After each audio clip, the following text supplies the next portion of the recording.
வணக்கம் வாசகர்களே! என் கற்பனைகளின் எதிரொலியை உங்கள் காதுகளில் சேர்க்கும் ஆண்டாள் வெங்கட்ராகவன் ஒலிப்புத்தக தளத்திற்கு உங்களை அன்புடன் வரவேற்பது உங்கள் ஆண்டாள். இன்னைக்கு நாம கேட்க போற கதை அகமால வந்த அகவாளனே. கதையின் குரலாய் நான் ஆர்ஜே காமாட்சி. இந்த கதை பிடிச்சிருந்தா லைக் பண்ணுங்க, ஷேர் பண்ணுங்க. கதைய பத்தின கருத்துக்களை மறக்காம கமெண்ட்ல சொல்லிட்டு போங்க.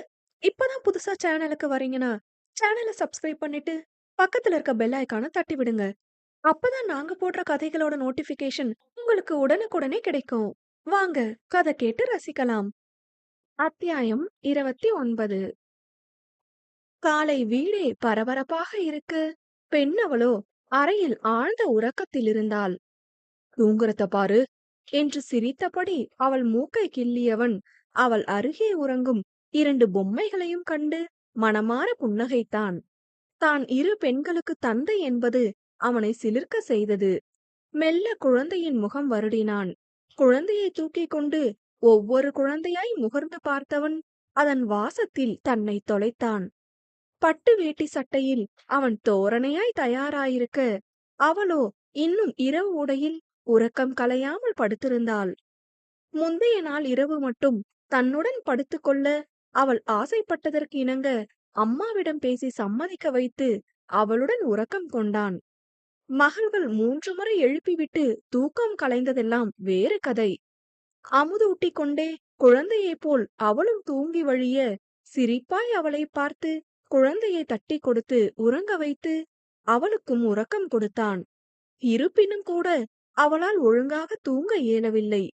அசதியால் அவளுக்கு உறக்கம் கலையவும் இல்லை.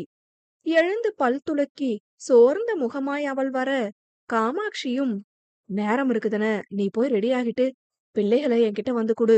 நான் குளிப்பாட்டி ட்ரெஸ்ஸ போட்டு படுக்க வைக்கிறேன். பிறகு அவளை குளிக்க சொல்லு என்று மகனிடம் கூறிவிட்டார். தான் தயாரானவன் 2 குழந்தைகளையும் ஒவ்வொன்றாய் தூக்கி வந்து கொடுக்க, காமாட்சி சர்வசாதாரணமாக 2யும் ஒன்றாக தூக்கி கொண்டு சென்று அவனுக்கு மாரடைப்பை கொடுத்தார். அவருக்கு அனுபவம் என்று புரிந்தாலும் கூட அவனுக்கு பயமாகத்தான் இருந்தது.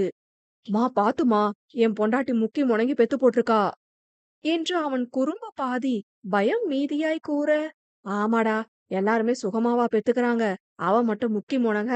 உன்னையும் உன் தம்பியையும் வளர்த்தவடா நானு, எனக்கு தெரியாதாக்கம் என்று அவனை அதட்டி விட்டு சென்றார். சிரித்தபடி அறைக்கு வந்தவன் வாயை பிளந்து கொண்டு உறங்குபவள் அருகே வந்து, ஏய் பூனைக்குட்டி, எழுடி என்று கன்னம் கிள்ளினான். நான் கிள்ளி விளையாடதான் நீ கன்னம் வளர்த்தாயோ என்று கேட்டேன். என் கேள்வி உன் கன்னங்களை சிவப்பால் அழகுபடுத்தியதாலேயே அக்கேள்வியை மீண்டும் மீண்டும் கேட்க துடிக்கின்றது என்னா என்று அவன் எழுதி கொடுத்த கவிதையை படித்து கன்னங்கள் உப்ப அவனை பார்த்து அழகு காட்டி அவள் சிரித்தது நினைவில் வந்து போனது. ஏ பூனை, எழுந்திருடி, நம்ம பிள்ளைங்களுக்கு பேர் வைக்கணும் என்று அறிவாளன் அவளை எழுப்ப அவள் அசைந்து கொடுத்தாள் இல்லை. அவளை கட்டிக்கொண்டு கன்னத்தினை கடித்து வைத்தவன் நவி என்று எழுப்ப, ஆ என்ற சத்தத்துடன் விழி திறந்தாள். தூக்கம் கலையாத விழிகளில் கோபம் ஏகத்திற்கும் இருந்தது. அதை கண்டு சிரித்தவன், தூக்கம் போச்சா என்று கிசுகிசுப்பான குரலில் வினவ, என்றாள். அடியே, நம்ம பாப்பாஸ்க்கு பேர் வைக்கணும்டி, எல்லாம் வர ஆரம்பிச்சிட்டாங்க என்று கூற, அச்சச்சோ என்று எழ முற்பட்டாள். எங்கே, அவன்தான் அவளை கட்டி கொண்டிருக்கிறானே. நல்லா குளிச்சு புதுசெல்லாம் உடுத்திட்டு இப்படி படுத்து கசக்குறீங்களே என்று அவள் கூற, பரவாயில்ல, என் பொண்டாட்டிதான் இழுத்து கட்டிக்கிட்டு கசக்கிட்டான்னு சொல்லிடுவேன் என்று சாதாரணமாக கூறினான். அவனை விழிகள் விரிய பார்த்தவள், ச, என்ன நீங்க என்க, நீ ரொம்பதான் ஷையா இருக்குடி நவி என்று சிரித்து அவளை சிவக்க வைத்தான். அவனை நகர்த்தி விட்டு எழுந்தவள், பாப்பாங்க எங்க என்று கேட்க, அம்மாட்ட குடுத்துட்டேன், குளிக்க வச்சிடுறேன்னு சொல்லிட்டாங்க என்றான். நிம்மதி பெருமூச்சுடன் சாய்ந்து அமர்ந்தவள், 10 நாளைக்கே கண்ண கட்டுதே என்க சிரித்தபடி அவள் தலை கோதினான். நிஜமா ட்வின் பேபிஸ்னா ஜாலியா இருக்கும்னு நினைச்சேன். ஆனா இதுல இவ்ளோ கஷ்டம் இருக்கும்னு இப்பதான் தெரியுது என்றாள் நறுவி. விடுடா, நான் தான் இருக்கல்ல, எல்லாம் பாத்துக்கலாம் இப்படின்னு சொடக்கு போடுற நேரத்துல ஓடிடும். அப்புறம் ஃபீல் பண்ணுவ நீ என்றான். ஆமா, நீங்க இருந்தீங்க போங்க. ஒரு நாள் உங்க கூட படுக்கவே உங்க அம்மாட்ட அம்புட்டு கெஞ்ச வேண்டியிருக்கு என்று அவள் சலித்து கொள்ள, இதுக்கு என்ன செய்யணும்னு சத்தியமா தெரியலடி. நேத்து போய் கேட்கவே சங்கோஜமா இருந்துச்சு என்றான். அவளுக்கும் புரிந்ததுதான். இருப்பினும் ஏக்கங்களை சரிக்கட்ட இயலவில்லையே. அவள் சோர்ந்த முகம் கண்டு, எங்க அம்மா பாவம் அவங்க அப்பாவி புள்ள மேல மருமக பாஞ்சிருவாளோன்னு பயப்படுறாங்க என்று நமட்டு சிரிப்புடன் கூற, விழிகள் அகல பார்த்தவள், ச்சே, என்ன பேச்சு இது என்று முகம் சுளித்தாள். அதில் வாய்விட்டு சிரித்தவன், ஏன் நீ அம்புட்டு நல்லவளா என்று கேட்க, என்னங்க என்று பல்லை கடித்தாள். ரெட் லைட் எரிஞ்சிடுச்சு, அடக்கி வாசிட அறிவாளா என்று மனதோடு கூறிக்கொண்டவன் அவள் கன்னம் வருடி, ஓகே ஓகே விடு என்க அவனை கட்டிக்கொண்டு அவன் மேல் சாய்ந்தாள். ஹீட்டர் போட்டுட்டேன், வெந்நீர் ரெடி, குளிச்சுட்டு வாமா என்று கூற, சரி என எழுந்து சென்றாள். உடல் அசதி தீர குளித்து வந்தவள் அவனது இளஞ்சிவப்பு சட்டைக்கு தோதாக வாங்கிய இளஞ்சிவப்பு புடவையை உடுத்த அவள் சிரமப்படுவதைக் கண்டு தானே முன்வந்து மடிப்புகளை சரி செய்து கொடுத்தான். தன் முன் மண்டியிட்டு அமர்ந்து தன் புடவை மடிப்புகளை சீர் செய்யும் கணவனை காதலாய் பார்த்தவள் தன்னை மறந்த மயக்க நிலையில், உங்கள நிறைய காதலிக்கிறேன் என்று கூற அவன் உடல் சிலிர்த்தது. அவன் மனதில் புகுந்தவளின் முன்மொழிவு அவனால் அவ்வுணர்வை விலக்கிடவே முடியவில்லை. அவளை ஆழ்ந்த காதல் தேங்கிய விழிகளோடு நிமிர்ந்து பார்த்தான்.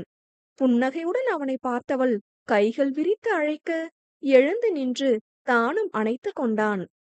எம்பி அவன் கன்னத்தில் ஒரு முத்தம் வைத்தவள், ரொம்ப ரொம்ப பிடிச்சிருக்கு என்று கூறவும், சந்தோஷமா இருக்கியா என்று அவன் கேட்க, பரிபூர்ண திருப்தியோட இருக்கேன் என்றாள். நெகிழ்வாய் புன்னகைத்தவன் விலகி மீண்டும் அவள் புடவையை சீர் செய்து கொடுத்து நகைகளை எடுத்து வைத்தான். பாவையும் விரைவாகவே தயாராக, நான் சொன்னல என் பொண்டாட்டி தான் பெர்ஃபார்மன்ஸ் பண்ணுவான்னு, உச்சு உச்சுன்னுட்டு இப்போ இச்சு இச்சுன்னு வச்சுட்டா பாரு என்று அவன் கேலி செய்ய, போங்க, இனிமே தரவே மாட்டேன் என்று கோபம் போல் அவள் கூற, தராட்டா போடி, எங்களுக்கு எடுத்துக்க தெரியாதாக்கும் என்றான். அழகான வம்புகளோடு தயாரானவர்கள் வெளியே வர, இளங்கோ 2 குழந்தைகளையும் படுக்க போட்டு தட்டி கொண்டிருந்தான். சொந்த பந்தங்கள் கொஞ்சம் கூடி இருந்தனர். ஹிலா, எப்ப வந்த என்று நறுவி உற்சாகமாய் கேட்க, காலையில தான் அண்ணி என்று புன்னகைத்தான். விழா இனிதே துவங்கிட, முன்பே அனைவருமாக சேர்ந்து முடிவு செய்த பெயரை நெல்லில் எழுதி குழந்தையின் காதில் ஓதினர். தமிழியல், தமிழியல், தமிழியல் என்று மூத்த மகளின் காதிலும், தமிழிசை, தமிழிசை, தமிழிசை என்று 2ஆம் மகளின் காதிலும் கூறியவர்கள் ஒருவரை ஒருவர் பார்த்து புன்னகைத்துக் கொண்டனர். அறிவாளன் அகத்தில் அந்த நினைவுகள் நிழலாடியது. அவனுடன் சேர்ந்து பெயர் யோசித்தவள் யோசிக்கும் ஒவ்வொரு பெயருக்கும் ஒரு பின்கதை வேறு வைத்திருந்தாள். அப்படி அவள் படைத்த பின்கதைகளில் இந்த பெயர்களுக்கான கதை அவனை அதிகம் கவர்ந்திருந்தது. ஏங்க, தமிழியல், தமிழிசை எப்படி? இந்த தமிழ் நறுவி மேல வச்சு நடத்திய இந்த காதல் நாடகத்தை அழகு சேர்க்கும் இயல் இசையா பிறந்தவங்க எப்படி என்று உற்சாகமாய் அவள் கேட்க, அது அவனை வெகுவாய் கவர்ந்தது. காமாட்சியிடமும் பகிர்ந்து கொண்டு கேட்க, அவரும் உங்கள் விருப்பமான பெயரை வைத்துக் கொள்ளுங்கள் என்று கூறிவிட்டார். ஆகவே இந்த பெயரையே முடிவு செய்திருந்தனர். அந்த மகிழ்வை ரசித்தபடி விழாவை நடத்தி முடித்தவர்கள் வந்தவர்களுக்கு மாடியில் உணவளித்தனர். விழா முடிந்ததுமே சென்று உடை மாற்றியிருந்தவள் தன் குழந்தைகளின் தேவைகளையும் முடித்து வைத்து உறங்க வைத்தாள். வந்தவர்கள் எல்லாம் புறப்பட நறுவியின் தாய் உள்ளே வந்து அவளுடன் சில நிமிடம் அமர்ந்து பேசினார்கள். ரொம்ப சோர்வா இருக்கேடி, அங்க வானா வரியா என்ற அதே பல்லவியை அவர் இசைக்க, எங்க வந்தாலும் நான் சோர்வாதான் இருக்க போறேம்மா. என்னோட எல்லா வேலையும் இந்த வீட்ல அவரும் அத்தையும் தான் பாக்குறாங்க. 2 பிள்ளைங்களுக்கு நைட்டு 2 மணி நேரத்துக்கு ஒரு முறை பால் கொடுக்க டாக்டர் சொல்லிருக்காங்க. அதுல தூக்கமே போயிடுது என்று கூறினாள். உடம்ப பாத்துக்கோ, நல்லா சத்து வேற வச்சுட்ட என்று அவர் ஒரு மாதிரி குரலில் கூற, நான் எப்பமா ஒல்லியா இருந்தேன் புதுசா வைக்க என்று சொல்லென்று கேட்டாள். உனக்காக தாண்டி சொல்றேன் என்று அவர் மழுப்ப, கவலைப்படாதீங்கம்மா, நீங்க பார்த்து கூட்டிட்டு வந்தவர் போல நான் குண்டாகிட்டனெல்லாம் இவர் என்ன விடமாட்டாரு என்று காட்டமாகவே பதில் கொடுத்தாள். நன்னிலாளுக்கு முகத்தில் அரைந்ததை போலிருந்தது.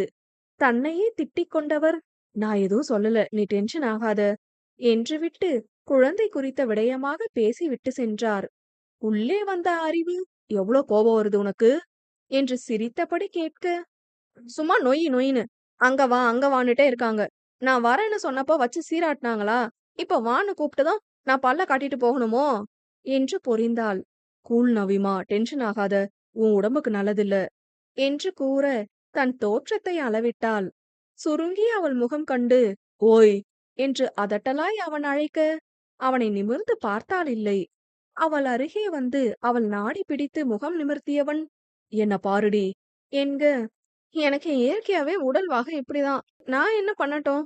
எனக்கு இதனால எதுவும் பிரச்சனை வருதுன்னா உடம்ப குறைப்பேன். பாப்பா வயித்துல இருக்கும்போது டாக்டர் சொன்னாங்கன்னு தவறாம வாக்கிங்லாம் போனேன் தானே. சும்மா இதையே பேசுறாங்க. அக்கறைன்ற பேர்ல ரொம்ப கஷ்டப்படுத்துறாங்க. என் உடம்பு மேல எனக்கு இல்லாத அக்கறை தான் இவங்களுக்கு வந்துடுச்சா? குண்டா இருக்கிறது என்ன பெரிய கொலை குத்தமா? குண்டா இருந்தாலும் பேச்சு, ஒல்லியா இருந்தாலும் பேச்சு, கருப்பா இருந்தாலும் பேச்சு, சிவப்பா இருந்தாலும் பேச்சு. இந்த பாடி ஷேமிங் எப்பதான் ஒழியுமோ? என்று கூறுகையிலேயே கண்ணீர் வந்துவிட்டது. அவள் கன்னம் தாங்கியவன், யார் யாரோ சொல்றதுக்கெல்லாம் ஏன் அவி அழுவாளா? என்று கேட்க, கஷ்டமா இருக்குல்ல என்றாள். அவள் கண்ணீர் துடைத்தவன், புரியுது பூன. நீ என் பூனைக்குட்டிடி. எனக்கு உன்னை எப்படி இருந்தாலும் ரொம்ப பிடிக்கும். அதுபோல உனக்கும் உன்னை பிடிக்கணும். உன் மேல உன்னை விட யாராலயும் அதிக அக்கறையும் அன்பும் வைக்க முடியாது. என்னால கூட. செல்ஃப் லவ் ரொம்ப முக்கியம் பாப்பா. யார் என்ன வேணா சொல்லட்டும். எனக்கு என்ன நான் எப்படி இருக்கனோ, அப்படியே புடிச்சிருக்குங்கிற மென்டாலிட்டி வேணும். அவங்க சொல்றாங்க, இவங்க சொல்றாங்கன்னு நீ உன்னை தாழ்வா பார்த்தா, உனக்கு நீயே செய்யற துரோகம் ஆயிடும். புரிஞ்சுக்கோடா கண்ணா. இங்க குறைய தான் எல்லாரும் தேடுவாங்க. உன் நிறைகள் எல்லார் கண்ணுக்கும் தெரியாது. யாரும் பார்க்காத அந்த நிறைய நீ பாரு. உன்னை நீயே போற்று. உனக்கு நீதான் முதல் துணையா இருக்கணும். அடுத்தவங்க பேச்சு கேட்டு உன்னை வருத்திக்காத. என்று கூற, அவனை அணைத்துக் கொண்டு விசும்பினாள். ச்சூ! என்னப்பா இது? என்று அவன் கேட்க, ரொம்ப பிடிக்குது உங்கள என்றாள். அழகாய் நிறைவாய் புன்னகைத்தான். யாருமே இப்படியெல்லாம் என்கிட்ட சொன்னதே இல்ல தெரியுமா? சின்ன வயசுல இருந்து இதுல நிறைய அனுபவிச்சிருக்கேன். என் ஒல்லியா இருக்கிற ஃப்ரெண்ட்ஸ் அவங்கள அக்கம் பக்கத்துல ரொம்ப ஒல்லியா இருக்கன்னு கேலி பேசும்போது புரிஞ்சுக்கிட்டேன். இங்க எப்படி இருந்தாலும் குறை சொல்லுவாங்க போலன்னு. அதுக்கு பிறகு கண்டுக்காம கடந்தாலும் அதெல்லாம் ஒரு மாரி கஷ்டப்படுத்தும். என்றவள் நிமிர்ந்து அவனை பார்த்து, ஆனா இனி கஷ்டப்படுத்தாது என்க, புன்னகையுடன் அவள் நெற்றி முட்டி, அதான் என் பூனைக்குட்டி என்றான். அதில் சிரித்துக் கொண்டவள், என் வாழ்க்கையில நீங்க மட்டும் வரலனா திசை தெரியாத படகா தவிச்சிருப்பேன் என்று கூற, நான் மொத்தமா மூழ்கி இருப்பேன் என்றான். ஆழ்ந்த காதல் மட்டும் அவர்களுக்கிடையே அந்த தருணம் ஆட்சி புரியும் அரசனாய் வீற்றிருந்தது. 2 பேரும் ஒன்று போல, சந்தோஷமா இருக்கியா? சந்தோஷமா இருக்கீங்களா? என்று கேட்க, ஒருவரை ஒருவர் பார்த்து சிரித்துக் கொண்டு, பரிபூர்ண திருப்தியோட இருக்கேன் என்று கூறினர்.